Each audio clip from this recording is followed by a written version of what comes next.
ایک مسلمان اگر غسل جنابت کرنا چاہتا ہے تو اسے چند چیزوں کا خیال رکھنا چاہیے.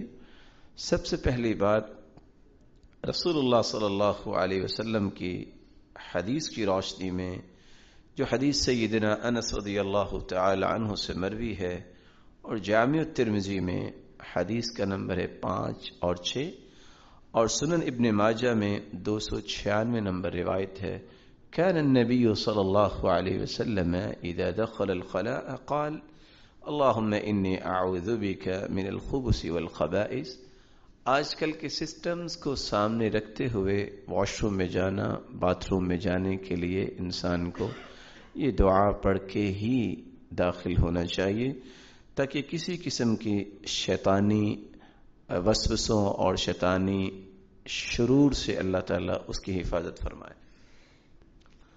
رسول اللہ صلی اللہ علیہ وسلم نے جہاں اس دعا کی رہنمائی دی ہے، دوسرا کام یہ بتایا ہے کہ غسل کرنے سے پہلے اپنے دونوں ہاتھوں کو اچھی طرح دھویا جائے.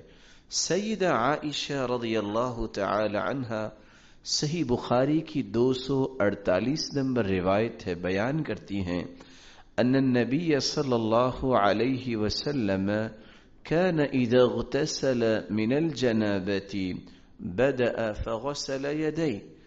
آپ صلی اللہ علیہ وسلم جب غسل جنابت کرنا چاہتے تو سب سے پہلے اپنے دونوں مبارک ہاتھوں کو دھویا کرتے تھے.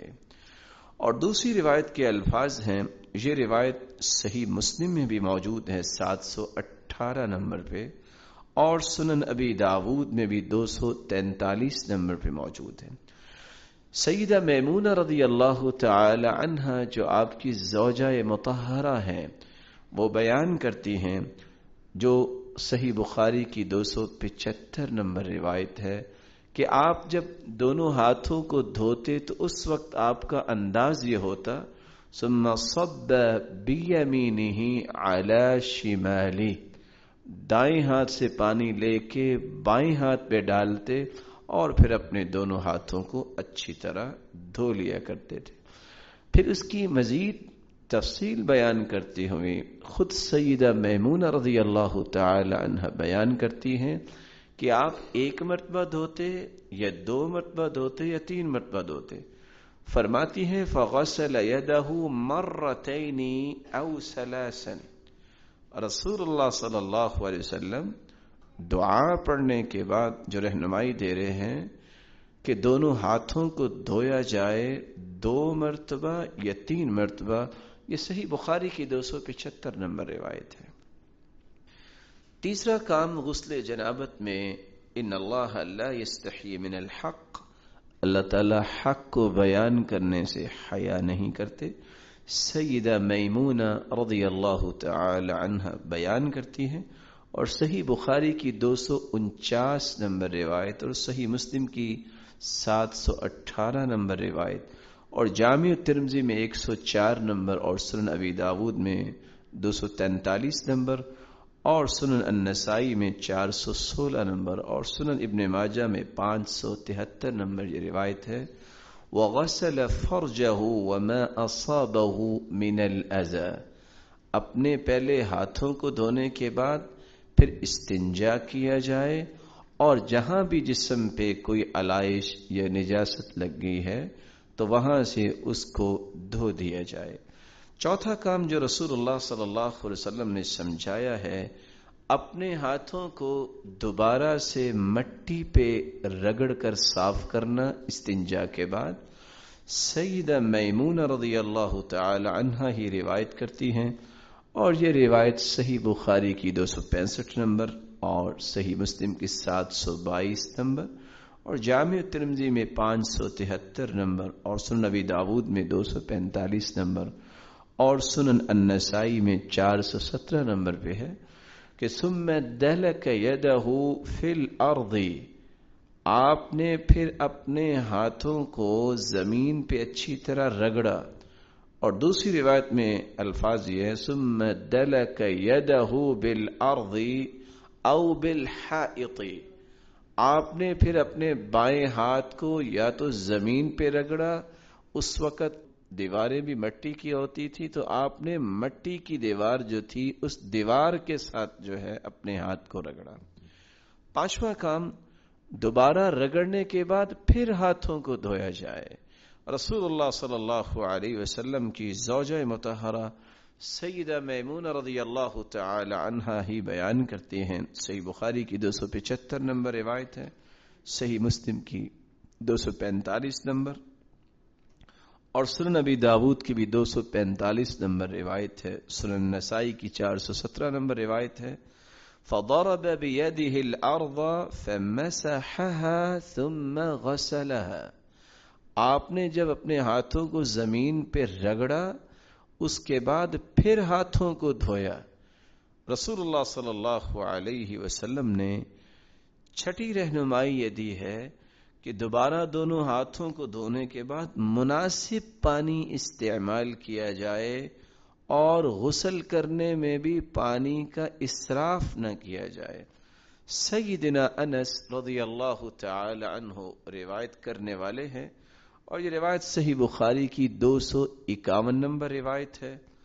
رسول اللہ صلی اللہ علیہ وسلم کے صحابی کی یہ روایت 737 نمبر پہ صحیح مسلم میں بھی موجود ہے، اور روایت کے لفظ یہ ہیں، کان النبی صلی اللہ علیہ وسلم یتوضأ بالمد، آپ ایک مد کے ساتھ وضو کیا کرتے، ویغتسل بالصاع، اور ایک صاع کے ساتھ آپ غسل کیا کرتے، الی 5 امداد، 5 مدوں تک۔ یہ وہ پیمانے ہیں جو عہد نبوی میں استعمال کیے جاتے تھے۔ ان پیمانوں کا وزن کیا ہے؟ آپ غسل اور وضو کرتے تو کتنے پانی کا؟ 1 مد 9 چھٹانک پر مشتمل ہوتا ہے۔ اتنا پانی اگر ہوتا تو رسول اللہ صلی اللہ علیہ وسلم وضو فرما لیا کرتے اور غسل کے لیے 1 صاع استعمال کرتے۔ آج کل اگر اس پیمانے کے مطابق وزن نکالا جائے تو 2 کلو اور 11 چھٹانک اتنے پانی میں سے آپ غسل فرما لیا کرتے تھے۔ اور مقصود یہ ہے کہ رسول اللہ صلی اللہ علیہ وسلم نے پانی کا اسراف نہیں کیا۔ رسول اللہ صلی اللہ علیہ وسلم نے جب غسل کیا تو رسول اللہ صلی اللہ علیہ وسلم نے 7واں کام یہ سمجھایا کہ تمہیں وضو کرنا ہے جس طرح نماز کے لیے وضو کیا جاتا ہے۔ رسول اللہ صلی اللہ علیہ وسلم کی زوجہ مطہرہ عائشہ رضی اللہ تعالی عنہا ہی روایت کرتی ہیں، اور یہ روایت صحیح بخاری کی 248 نمبر اور 718 نمبر صحیح مسلم کی روایت ہے، اور جامع الترمذی میں 104 نمبر اور سنن ابی داود میں 241 نمبر اور سنن النسائی میں 418 نمبر پہ یہ روایت موجود ہے۔ ثم يتوضأ كما يتوضأ للصلاة، آپ صلی اللہ علیہ وسلم مناسب پانی لے کے غسل سے پہلے وضو کرتے جس طرح نماز کے لیے وضو کیا کرتے تھے۔ نماز کے لیے وضو کیا کرتے تھے۔ وضو کا طریقہ آپ نے سن لیا، لیکن یہاں ایک بات لکھ لی جائے بطور نوٹ کہ جب غسل جنابت کیا جاتا ہے تو وضو کے تمام اعمال کیے جاتے ہیں، لیکن سر کا مسح نہیں کیا جاتا۔ رسول اللہ صلی اللہ علیہ وسلم کی زوجہ مطہرہ سیدہ میمونہ روایت کرتی ہیں، توضأ رسول اللہ صلی اللہ علیہ وسلم وضوءه للصلاة غیر رجلی، آپ نے وضو کیا جیسے آپ نماز کے لیے وضو کیا کرتے، لیکن پاؤں کو نہیں دھویا۔ ایک بات کہ مسح نہیں کیا جائے گا، دوسری بات اس صحیح بخاری کی روایت کی روشنی میں جو 249 نمبر ہے، آپ نے پاؤں کو اس وقت نہیں دھویا جب وضو کیا۔ سیدنا عبداللہ ابن عمر رضی اللہ تعالی عنہ فرماتے ہیں، انہ غسل قدمیہ بعدما جف وضوءہ، آپ صلی اللہ علیہ وسلم نے وضو کا پانی خشک ہو جانے کے بعد دونوں پاؤں کو دھویا۔ صحیح بخاری کی 275 نمبر روایت ہے. لیکن یہاں یہ فیصلہ کرنا ضروری ہے کہ وضو کرتے وقت اور غسل کرتے وقت پاؤں دھوئے کب جائیں گے. دوسری روایت کے الفاظ ہیں کہ رسول اللہ صلی اللہ علیہ وسلم کے بارے میں سیدہ میمونہ روایت کرتی ہیں، اور یہ صحیح بخاری کی 275 نمبر روایت ہے، اور صحیح مسلم کی 722 نمبر روایت، اور جامع ترمذی میں 103 نمبر، اور سنن ابی داود میں 245 نمبر، اور سنن ابن ماجہ میں 573 نمبر پہ ہے کہ ثم تنحى من مقامی، جس جگہ آپ غسل کر رہے تھے آپ پھر وہاں سے پیچھے ہٹے، اس جگہ سے دوسری جگہ منتقل ہوئے، فغسل قدمی، آپ نے پھر اپنے قدموں کو دھویا. تو ان چاروں روایتوں کو جمع کر کے خلاصہ یہ ہے، وضو کیا جائے گا جس طرح نماز کے لیے وضو کیا جاتا ہے، مسح نہیں کیا جائے گا. لیکن اگر آپ ایک ایسی جگہ پہ وضو کر رہے ہیں اور غسل کرنا ہے جہاں مٹی ہے اور چھینٹے اڑ کے پھر پاؤں میں پڑنے کا خطرہ ہے، تو آپ پاؤں کو بھی ابھی نہ دھوئیں، جب غسل کر لیں تو اس کے بعد پاؤں کو دھوئیں.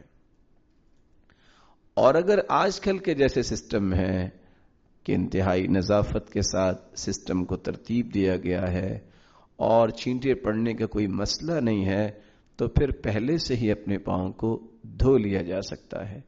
رسول اللہ صلی اللہ علیہ وسلم نے 8واں کام یہ بیان کیا.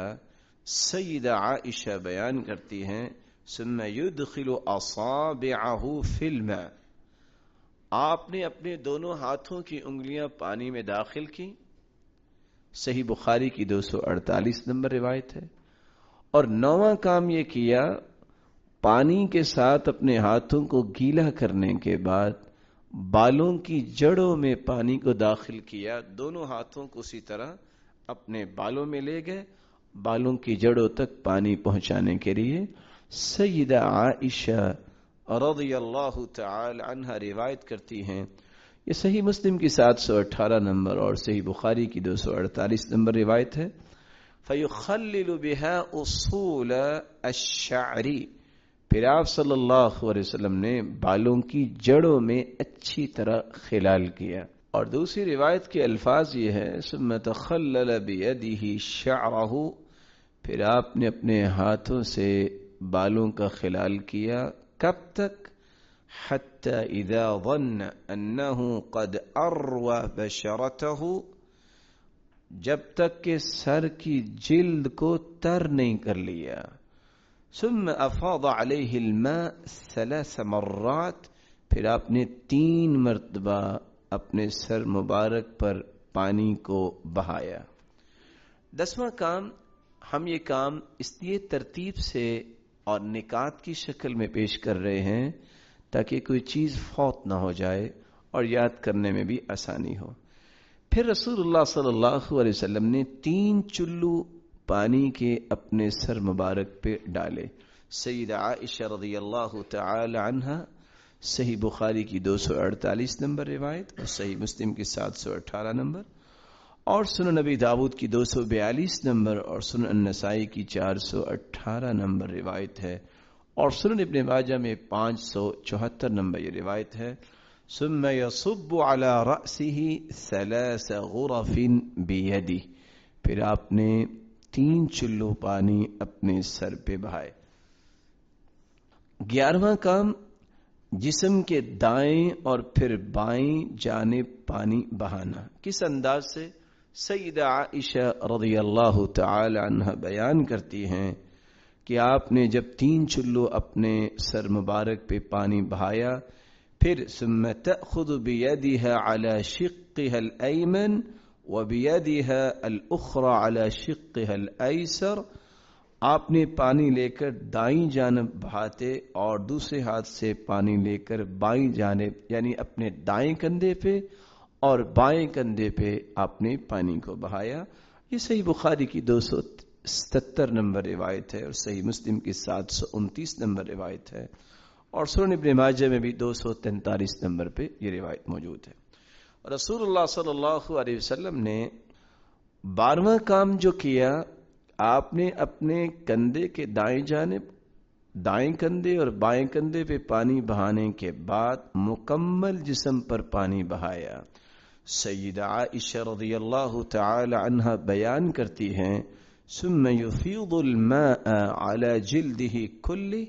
صحیح بخاری کی 256 نمبر روایت اور صحیح مسلم کی 722 نمبر روایت، جامع ترمذی کی 103 اور سنن ابی داود کی 246 نمبر اور سنن النسائی کی 243 نمبر روایت ہے کہ آپ صلی اللہ علیہ وسلم نے اس کے بعد پھر پورے جسم پر پانی بہایا. 13واں کام جو رسول اللہ صلی اللہ علیہ وسلم نے کیا، جس کی کچھ وضاحت ہم کر چکے ہیں، پھر آپ نے اپنے پاؤں کو دھویا. اور پاؤں کو دھونے کے متعلق چاروں روایتوں کو اکٹھا بیان کر کے خلاصہ پیش کیا جا چکا ہے کہ اگر ایسی جگہ پہ آپ کھڑے ہیں کہ آپ کے پاؤں پہ چھینٹے پڑنے کا اور مٹی ہے، اس طرح کی کیفیت ہے، تو پھر پاؤں کو آخر میں دھویا جائے. اور اگر ایسی کیفیت نہیں تو پھر جب وضو آپ کر رہے ہیں تو اس وقت بھی آپ پاؤں کو دھو سکتے ہیں. 14واں کام یہ کیا، رسول اللہ صلی اللہ علیہ وسلم نے غسل کرنے کے بعد خوشبو استعمال کی. سیدہ عائشہ رضی اللہ تعالی عنہا روایت کرتی ہیں اور صحیح بخاری کی 258 نمبر روایت ہے اور صحیح مسلم کی 725 نمبر روایت ہے. كان النبي صلی اللہ علیہ وسلم اذا اغتسل من الجنابہ، آپ جب جنابت کا غسل کیا کرتے، دعا بشیء نحو الحلاب، تو آپ خوشبو منگواتے اور اس کو استعمال کیا کرتے تھے. رسول اللہ صلی اللہ علیہ وسلم نے 15واں کام یہ کیا، اپنے جسم کو ٹاول کے ساتھ نہیں بلکہ اپنے ہاتھوں کے ساتھ صاف کیا. رسول اللہ صلی اللہ علیہ وسلم کی زوجہ مطہرہ سیدہ میمونہ رضی اللہ تعالی عنہا روایت کرتی ہیں، صحیح بخاری کی 275 نمبر روایت ہے. فناولته ثوبا، میں نے آپ صلی اللہ علیہ وسلم کو ایک کپڑا دیا، فلم یأخذہ، آپ نے لیا ہی نہیں، فانطلق، آپ وہاں سے چلے، وہو ینفض بیدیہ، اور اپنے جسم مبارک سے اپنے ہاتھ سے پانی کو جھاڑ رہے تھے. اور دوسری روایت بھی سیدہ میمونہ رضی اللہ تعالی عنہا کی ہے اور یہ روایت صحیح بخاری کی 259 نمبر اور صحیح مسلم کی 724 نمبر اور سنن ابی داود کی 245 نمبر ہے، جس میں روایت کے الفاظ یہ ہیں ثم اتی بمندیل فلم ینفض بها، آپ صلی اللہ علیہ وسلم کو ٹاول دیا گیا لیکن آپ نے اس کو لینے سے انکار کر دیا. فلم ینفض بها، آپ نے لیا اور لے کے رکھ دیا اور اس کے ساتھ اپنے جسم مبارک کو خشک نہیں کیا. اور تیسری روایت کے الفاظ یہ ہے فأتیتہ بخرقہ فلم یردها، صحیح بخاری کی 2741 نمبر روایت ہے. رسول اللہ صلی اللہ علیہ وسلم کو ان کی زوجہ مطہرہ نے تولیہ پیش کیا تو آپ نے اس کو لینے کا ارادہ ہی نہیں کیا. تو 274 نمبر یہ روایت اور پچھلی دونوں روایتیں اس بات کی وضاحت کرتی ہیں کہ غسل جنابت کے بعد بہتر یہ ہے کہ اپنے جسم کو ٹاول سے صاف نہ کیا جائے بلکہ اپنے ہاتھوں سے پانی کو دور کیا جائے. اور اس کا سبب کیا ہے؟ عام غسل جب انسان کرتا ہے تو اس وقت رسول اللہ صلی اللہ علیہ وسلم نے ٹاول لیا ہے.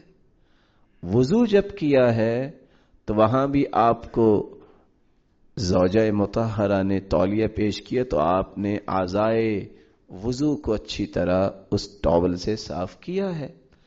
لیکن اس موقع پہ کیوں نہیں صاف کیا؟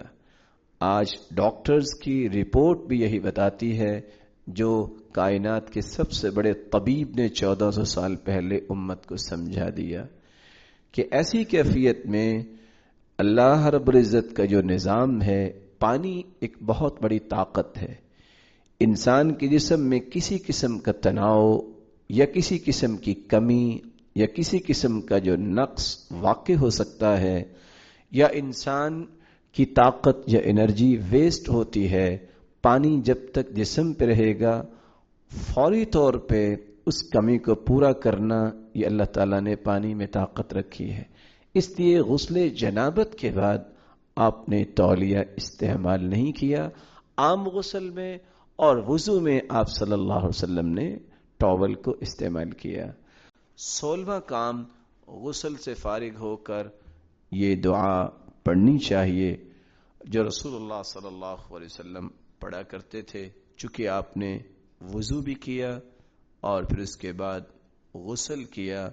سیدہ عائشہ کی روایت آپ سن چکے ہیں، کان اذا خرج من الخلاء، جب آپ واش روم سے نکلتے تو آپ کہا کرتے تھے غفرانک، اور آپ یہ دعا پڑھیں اشہد ان لا الہ الا اللہ واشہد ان محمدا عبدہ ورسولہ اللہم اجعلنی من التوابین واجعلنی من المتطہرین.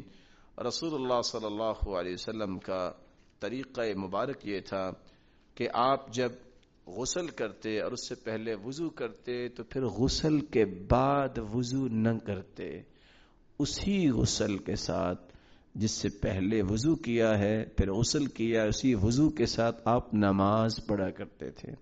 ہاں، اگر لباس پہنتے وقت آپ کا ہاتھ کہیں جا لگا ہے تو ایسی کیفیت میں وضو چونکہ ٹوٹ جاتا ہے، پھر آپ کو دوبارہ وضو کر کے ہی نماز پڑھنی چاہیے.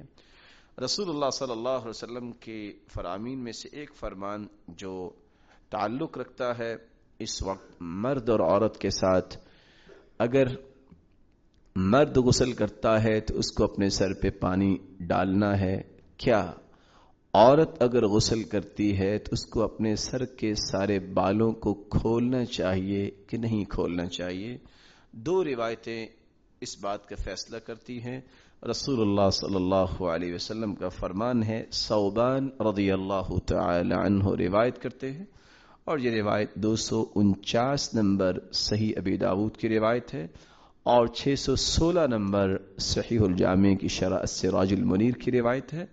اما الرجل، رسول اللہ صلی اللہ علیہ وسلم نے فرمایا، رہا مرد، فَلْيَنْشُرْ رَأْسَهُ، اس کو سر کے بالوں میں پانی ڈالنا ہے، اس کو کھولے، فَلْيُغَسِّلْهُ، اور اچھی طرح اپنے بالوں کو دھوئے. آخری بات جو غسل کے متعلق ہے کہ پانی اگر نہیں ملا تو پھر انسان کو کیا کرنا چاہیے. پچھلی مجلس میں آپ روایت سن چکے ہیں، پانی کی عدم موجودگی میں جب وضو نہ انسان کر سکے تو تیمم کرتا ہے.